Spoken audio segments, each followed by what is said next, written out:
하나님 말씀은 사도행전 20장 22절에서 24절입니다. 신약성경 224쪽에 있습니다. 사도행전 20장 22절에서 24절까지 말씀, 세 절 말씀입니다. 제가 한 절, 여러분이 한 절, 마지막 절을 합독해서 하나님 말씀 받도록 하겠습니다. 보라, 이제 나는 성령에 매여 예루살렘으로 가는데 거기서 무슨 일을 당할는지 알지 못하노라.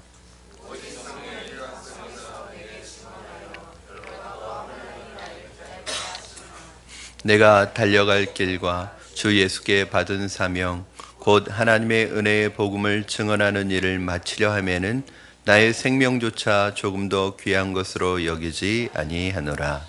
아멘. 그런즉 너희는 먼저 그의 나라와 그의 의를 구하라. 그리하면 이 모든 것을 너에게 더하여 주시리라. 아멘. 하나님의 나라가 여러분을 통해서 이 땅에 이루어지기를 주님의 이름으로 축원합니다. 이제 오늘 4일입니다. 이 4일이 제일 어떻게 보면 힘든 날이 그렇죠. 참 이게 새벽에 일어난다는 것이 쉽지 않습니다. 특히 우리 대부분 젊은 분들이 새벽에 일어나서 새벽을 깨우는 거는 정말 어렵죠. 그래서 여러분도 잘 아시겠지만 교회마다 이렇게 새벽, 저도 이제 교회를 멀리 섬긴 적이 많아서 근처 교회로 새벽 교회를 나가면 즉 새벽에 나가서 보면 이렇게 대부분 새벽 예배를 드리시는 분들이 노인층들이 많으세요. 권사님들이 많이 계세요. 그분들의 그 기도가 굉장히 귀합니다. 여기 보면 새벽에 젊은 분들은 많지 않아요. 왜 그러냐면 사실은 대부분 늦게까지 깨어 있는 분들이 많기 때문에 젊은 분들은 쉽지 않습니다. 그럼에도 불구하고 저는 젊은 분들이, 청년들이, 학생들이, 또 우리 젊은 집사님들이 새벽을 깨운다면 우리의 삶에 기적이 일어날 줄로 믿습니다. 사실은 이것을 왜 저는 제일 안타까운 거예요. 왜 이게 나이 들어서 이게 될까? 만약에 우리가 이것을 20대부터 30대부터 새벽을 깨운다면 얼마나 우리의 삶에 하나님의 도우시는 손길을 경험하고 기적을 경험할까? 왜 우리는 20대, 30대, 40대, 심지어는 50대까지 보내고 60대에 가서 이제 새벽 예배가 시작될까? 새벽에 잠이 안 와서 어쩔 수 없이 새벽에 나와야 되는, 쉽지 않습니다. 그러나 저는 한 가지 확실한 것은 새벽에 일어나는 것이 쉽지 않지만 새벽을 깨우면 우리의 삶을 하나님께서 새롭게 깨우실 줄로 믿습니다. 우리가 잘 알고 있는 말 중에 팔방미인이라는 말이 있습니다. 팔방미인이라는 소리를 듣는 분들이 계시죠? 제 목회자들 중에서도 팔방미인들이 많아요. 왜냐하면 너무너무 저는 목회자들을 보면 정말 재능과 재주가 많은 분들이 많습니다. 저는 목회자들 치고 운동 못하는 사람을 본 적이 없어요. 그래서 제가 그 고등학교 때 저는 이제 실업계 고등학교를 나왔는데 고등학교 때 저희 조교 선생님이 계셨어요. 이 조교 선생님이 낮에는 저희 학교에서 근무를 하시고 밤에는 신학교를 다니셨는데 이분이 운동을 그렇게 잘하셨어요. 그리고 제가 고3 때 이렇게 교회를 다니면서 보면 전도사님들 중에 운동 못하는 분, 그래서 저는 신학교에서 운동을 가르치는 줄 알았어요. 그 제가 신학교에 들어가 보니까 제가 들어갔을 때 이제 종합대가 됐을 텐데 항상 우승은 신학과예요. 그래서 왜 운동을 이렇게 잘할까 보니까 정말 신학생들이, 목회자들이 재주와 재능이 많은 분들이 많으세요. 그래서 아마 신학교에 온 이유도 그런 것 때문일까. 어쨌든 근데 너무 잘하는 게 많다 보니까 사실은 정말 집중하지 못하는 경우가 많습니다. 팔방미인이라는 말이 칭찬일 수도 있지만 다른 편에서 보면 칭찬이 아니라 제대로 하는 게 하나도 없다는 뜻일 수도 있습니다. 혹시 팔방미인이라는 소리를 들으시는 분이 있다면 칭찬으로 들으시기를 바라고 한번 내가 어디에 집중하고 있는지 보시기 바랍니다. 잘하는 음식점에 가보면 메뉴가 많지 않습니다. 딱 한 가지, 두 가지, 뭐 칼국수면 칼국수, 뭐 만두면 만두, 뭐 이렇게 잘하는 거 하나씩 딱 내걸고 하는 집이 진짜 잘하는 거예요. 제가 음식 메뉴 많은 집 치고 잘하는 데를 전혀 못 본 건 아니지만 대체적으로 그런 곳은 맛이 없습니다. 좋은 의미든 나쁜 의미든 간에 이 세상에서 성공한 사람들의 공통점은 한 가지 일에 전념했던 사람들이고 그 한 가지 전념하는 일에 미쳤던 사람들입니다. 오직 한 가지 일에만 전념하는 사람이 어느 분야에서든 두각을 나타내게 되어 있고, 그래서 이 세상에서 제일 무서운 사람은 어떤 사람이냐?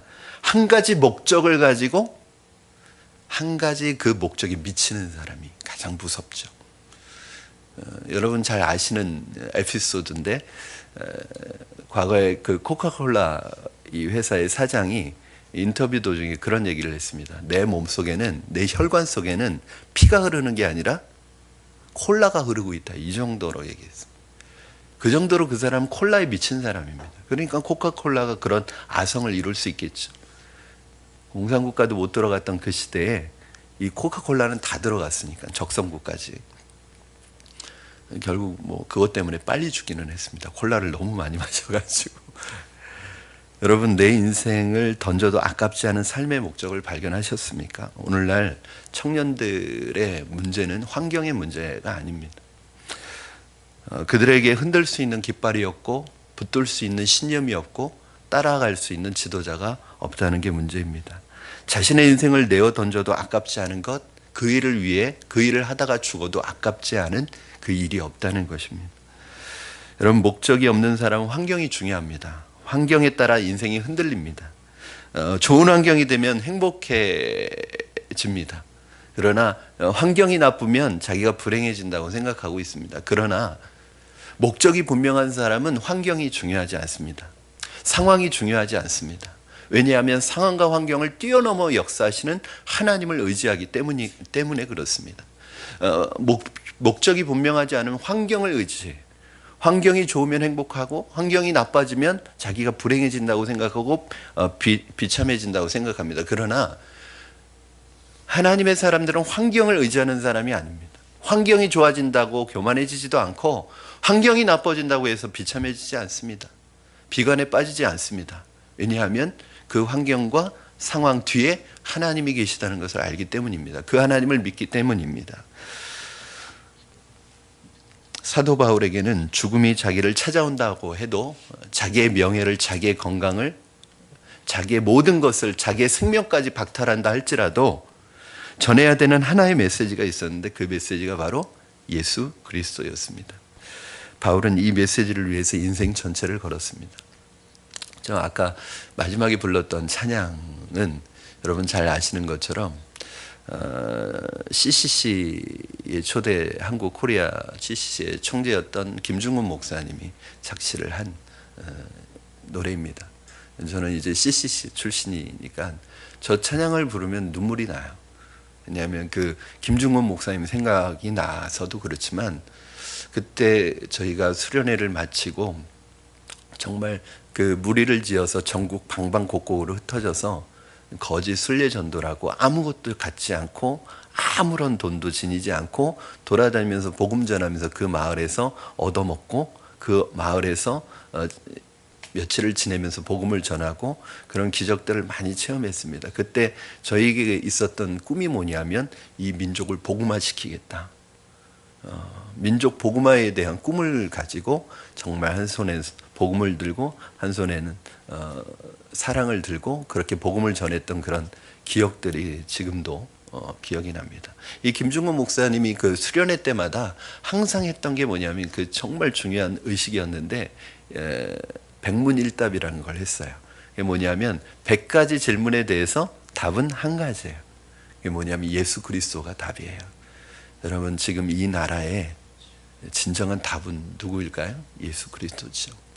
바울에게 있어서 그 메시지가 있었습니다. 우리 갈라디아서 6장 14절 말씀 여러분 한번 같이 읽어주시겠습니다. 시작. 그러나 내게는 우리 주 예수 그리스도의 십자가 외에 결코 자랑할 것이 없으니 그리스도로 말미암아 세상이 나를 대하여 십자가에 못 박히고 내가 또한 세상을 대하여 그러하니라. 아멘. 바울에게 왜 자랑할 것이 없었겠습니까? 그는 지성인 중에 지성인이었고 학문이 많은 사람이었고 진리에 대한 정의감이 있는 사람이었고 복음에 하나님에 대한 열정이 있는 사람이었어요. 어느 정도로 하나님에 대한 열정이 있었냐면 이 예수 믿는 사람들이 이단이라고 생각해서 이 이단들을 박멸하기 위해서 원정까지 가서 사람을 잡아오는 이 역할을 했던 사람입니다. 그러나 그는 예수님 외에 보이는 것이 없다고 말합니다. 예수님 외에는 할 말이 없다고 말합니다. 우리는 예수님 외에 할 말이 너무 많아요.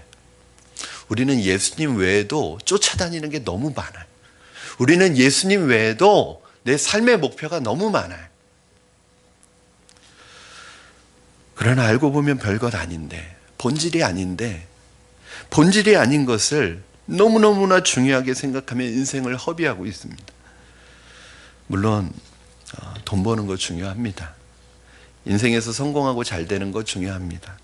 잘 사는 거 중요합니다. 중요하지 않다는 것은 아닙니다. 그러나 그것은 우리 인생의 목적이 아니라 수단입니다. 왜 돈을 버느냐? 왜 대학에 가느냐? 우리 학생들은 내가 왜 공부하느냐? 자꾸 질문해 봐야죠.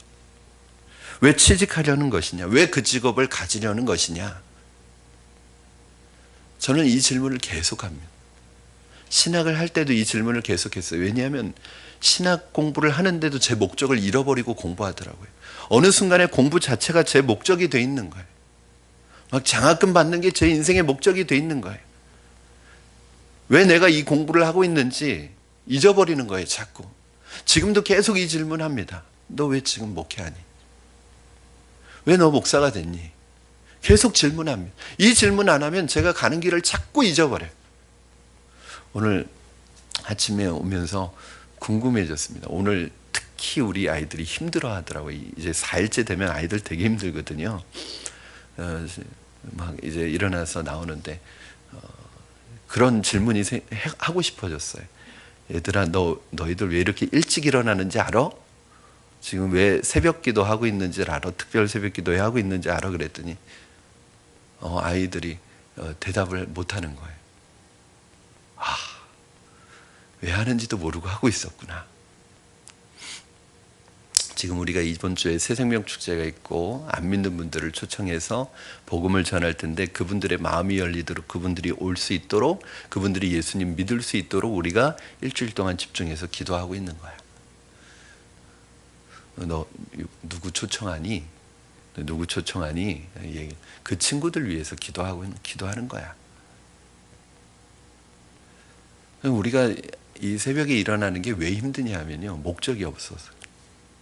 저는 우리 성도님들 참 귀합니다. 저희가 원래 이 봄에 하는 고난주간이나 가을에 하는 새생명 축제 특세 때 이 도장 찍었잖아요, 출석.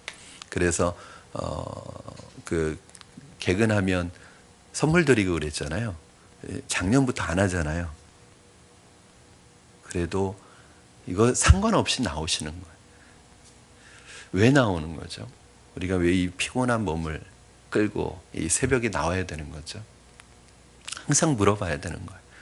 나는 왜 이 직업을 가지려고 하는지, 나는 왜 이 길을 가야 하는지, 나는 왜 공부해야 되는지, 왜 나는 대학에 가려고 하는지. 어떤 신분을 가졌느냐보다 더 중요한 것은 어떤 목적과 방향을 향하여 가고 있느냐는 것입니다. 어떤 사람은 자신이 그런 신분을 가지고 있으면 자기가 그런 사람이라고 착각합니다. 내가 좋은 직업을 가지고 있으면, 내가 좋은 위치를 가지고 있으면, 내가 좋은 집에 살고 있으면, 내가 좋은 차를 가지고 있으면 내가 좋은 사람이라고 착각합니다. 내가 성공한 인생이라고 생각합니다. 그러나 그렇지 않습니다. 당신이 무엇을 위해 죽을 수 있느냐가 바로 당신의 인생의 목적을 말해주는 것입니다. 내가 비록 생각하는 것과 다른 직업에 종사한다 할지라도, 다른 처지에 있다 할지라도, 다른 상황에 있다 할지라도, 심지어는 그럼 우리가 내가 꿈꾸던 직업을 가지고 꿈꾸던 곳에서 일하면 얼마나 좋겠어요. 근데 그렇지 않을 수 있어요. 왜? 인생은 내 마음대로 되는 게 아니니까. 그러나 내가 원하던 꿈꾸던 그 직업을 가지고 그 직장에 있지 않다 할지라도 내가 다른 처지에 있다 할지라도 나를 사로잡고 있는 분이 예수 그리스도시요, 그분을 위해서 내가 살고 그분을 위해서 내가 무엇이든지 할 수 있다는 그 결단과 그 생각이 서 있다면 그 사람이 진짜입니다. 그 직업이 그 사람을 말해주는 거 아니에요. 착각하면 안 됩니다. 내가 좋은 직장에 다니고 있다고 내가 좋은 사람이 아니에요. 내가 그럴듯한 배경을 가지고 있다고 내가 그 배경 속에 숨어 있으면 안 됩니다. 내 인생의 방향과 목적이 어디를 향해 있느냐는 것.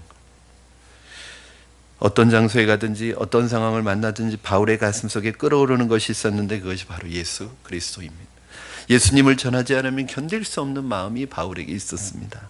오늘 본문에 나타난 바울이야말로 한 가지 목적에 미친 사람인데 한 가지 비전을 꿈꾸는 사람이었는데, 여러분 사도행전 20장 24절 말씀 한번 우리 같이 우리의 신앙 고백으로 읽었으면 좋겠습니다. 시작.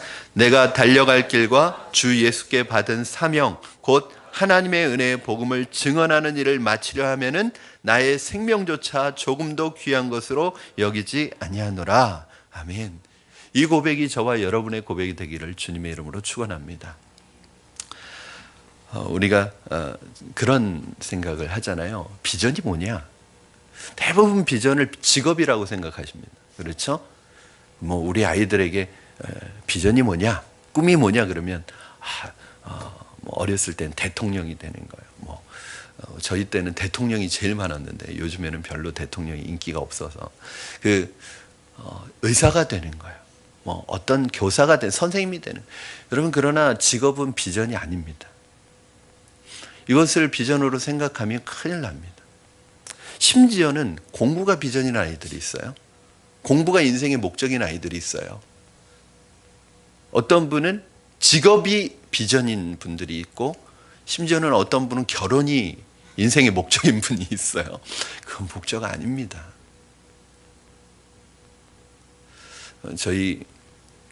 저희가 신학생 때 그런 얘기가 있었어요. 이제 다 그때는 결혼에 대한 관심이 높을 때잖아요. 그런데 이제 그 신학교에 오는 자매들도 있고 뭐 다 또 밖에서 만나는 자매들도 있지만, 어떤 분이 그런 얘기를 하시는 거예요. 사모가 꾸민 사람하고는 결혼하지 말라는 거예요. 왜요? 오히려 자기가 사모가 꿈이고 그 사모가 비전인 사람이 사모가 돼야 되는 거 아니에요? 그랬더니 그게 꿈인 사람은 큰일 난다는 거예요. 그때는 이해가 잘 안 됐어요. 그러면서 그런 얘기를 하더라고요. 사모가 꿈이 아니라, 뭐가 꿈이 아니라, 하나님 예수 그리스도를 위해서 내가 헌신되어 있는 사람은 사모도 될 수 있고 선교사도 될 수 있고 목사도 될 수 있고 평신도 사역자도 될 수 있다는 거예요. 근데 내가 이거 돼야 돼요 라고 말하는 사람은 하나님이 옮겨놓으면 하나님의 인도하심에 순종하지 않는다는 거예요. 그러고 보니까 제가 만약에 나는 목사가 될 거예요, 내 목사가 내 꿈이야 하고 평생 준비했는데 어느 날 하나님이 너 선교 가라 그러면 제가 순종 안 할 것 같은 거예요. 하나님, 내가 평생 목사로 준비했는데 왜 이제 와서 선교사가 가라고 그래요? 전 못 가겠어요. 전 목사가 꿈이에요. 목사가 비전이에요. 이러면 큰일 나는 거예요. 목사가 되느냐, 의사가 되느냐, 교사가 되느냐, 이거 중요하지 않다는 거예요. 왜? 하나님께 헌신되어 있느냐, 예수 그리스도가 그 사람의 목적이냐가 중요한 거예요. 그런 사람은 뭐가 돼도 다 돼요. 어디에 있어도 다 해요. 무엇을 맡겨도 다 감당해요. 여러분, 어떤 사람이 되느냐가 더 중요합니다. 목사가 되는 게 제 비전이라면 저는 목사가 되는 순간, 안수받는 순간 타락합니다. 의사가 되는 게 꿈인 사람은 그 의사가 되기 위해서 다른 것 하나도 안 보이는 거예요. 의사가 되면 그 사람은 타락합니다. 어떤 의사가 되느냐가 중요해요. 어떤 직업을 갖느냐가 중요한 게 아니라 그 사람이 어떤 목적을 가지고 그 직업을 갖느냐가 중요합니다. 여러분, 우리의 비전은 하나입니다. 우리의 목적은 하나입니다. 바로 복음을 위해 사는 것이고 예수 그리스도를 위해 사는 것이고 그 복음을 위해서 우리가 쓰임 받는 것이 우리의 비전이, 저와 여러분은 나이도 다르고 직업도 다르고 출신도 다 다릅니다. 태어난 지역도 다르고 우리가 하는 일도 다 다릅니다. 그러나 우리가 다 다른 일을 하지만 우리의 비전, 우리의 목적은 하나입니다. 그것이 무엇이냐면 바로 예수 그리스도입니다. 이 예수 그리스도가 여러분의 목적이 되기를 주님의 이름으로 축원합니다. 제가 청년 시기에 알았던 하는 의사 선생님 얘기는 제가 몇 번 말씀드렸습니다. 그 선생님 진료실에 들어가 보면 동네 작은 의원이었었는데 지금도 기억해요. 대성 의원. 근데 이 대성 의원이 작은 병원이었는데 그 교회 그 의사 선생님이 당시에 세문안교회 집사님이셨는데 들어가면 그 책상에 항상 써 있는 문구가 있었습니다. 진료는 제가 하지만 치료는 하나님이 하십니다. 이분이요, 세문안교회에서 전도를 제일 많이 하셨던 분이에요. 이분은 정말 환자들을 섬김과 사랑으로 그렇게. 이분이 왜 의사 됐을까요? 그 의사가 주는 직업의 메리트 때문일까요? 물론 그럴 수도 있겠지만 이분이 의사 된 건 복음을 위해서 의사가 된 거예요. 제가 들었던 선교사님 내외는 이분 부부가 둘 다 의사인데 이분들은 의사로 열심히 돈을 벌어요. 그리고 어느 정도 일정 돈이 모아지면 그 병원을 사임하고 선교지로 떠납니다.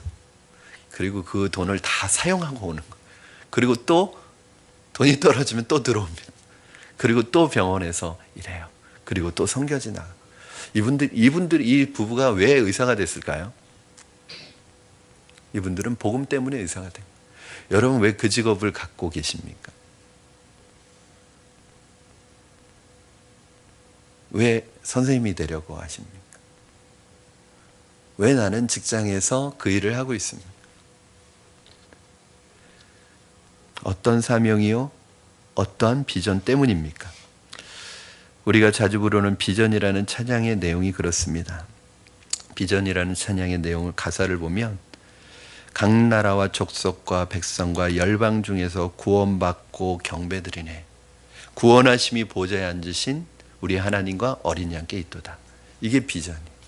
여러분 우리의 비전은 무엇이냐면 각 족속과 열방과 우리의 모든 믿지 않는 세상 속에서 주께로 예수 그리스도 어린 양 되신 예수님께로 사람들이 돌아오는 것을 보는 것이 우리의 비전입니다. 저는 여러분의 직업과 여러분의 삶과 여러분의 모든 삶을 통해서 여러분의 손길을 통해서 모든 사람들이 주께로 돌아오는 것을 꿈꾸고 아까 우리 가사처럼 예수의 젊은이들이 저는 여러분 우리 다 청년 아닙니까? 그렇죠? 주의 예수의 사람들이 청년들이 예수의 꿈을 꾸고 온 땅 구석구석 복음을 전하는 이 환상과 꿈을 잃어버리지 마시고 목사님 저희가 대학생 때는 그랬는데 아니에요 여러분.